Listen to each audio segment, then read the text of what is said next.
സൗജന്യ ബസ് യാത്ര ഉപയോഗിക്കുന്ന സ്ത്രീകൾ ദാരിദ്ര്യം അഭിനയിക്കുകയാണ്. ട്രാൻസ്പോർട്ട് മിനിസ്റ്റർ CP ജോണിന്റെ വാക്കുകളാണിത്. ആദ്യം അദ്ദേഹം എന്താ പറഞ്ഞേ നോക്കാം.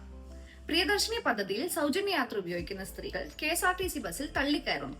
പക്ഷെ അതേ സ്ത്രീകൾ അവരുടെ മക്കളെ സർക്കാർ സ്കൂളിലേക്ക് അയക്കുന്നതിന് പകരം പ്രൈവറ്റ് സ്കൂളിലേക്ക് അയക്കുന്നു. അവരുടെ ചികിത്സാ ആവശ്യങ്ങൾക്ക് തിരിച്ച് സർക്കാർ ഹോസ്പിറ്റൽസിനെ തന്നെ ആശ്രയിക്കുന്നു. അപ്പോൾ കേരളത്തിലെ സ്ത്രീകൾ ദാരിദ്ര്യം അഭിനയിക്കുകയാണ്. പക്ഷെ മന്ത്രി മറന്നുപോയ ഒരു കാര്യം, ഈ സൗജന്യ പദ്ധതികളൊന്നും സ്ത്രീകൾ പിടിച്ചെടുത്തതല്ല. തിരഞ്ഞെടുപ്പിന്റെ സമയത്ത് നിങ്ങൾ നൽകിയ വാഗ്ദാനമാണ്. പിന്നീട് അധികാരത്തിൽ വന്നപ്പോൾ ഇതൊരു അഭിമാന പദ്ധതിയായി അവതരിപ്പിച്ചതും നിങ്ങളാണ്.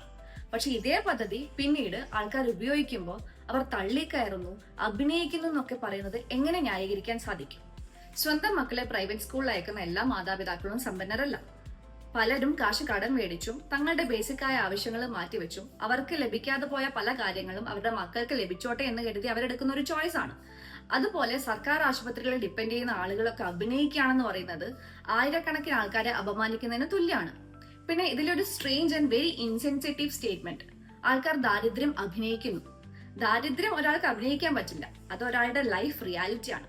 അപ്പോൾ മന്ത്രിയോട് പറയാനുള്ളത്, സൗജന്യ പദ്ധതികൾ അല്ലെങ്കിൽ സർക്കാർ പദ്ധതികൾ അത് ജനങ്ങളുടെ അവകാശമാണ്, ഔദാര്യമല്ല.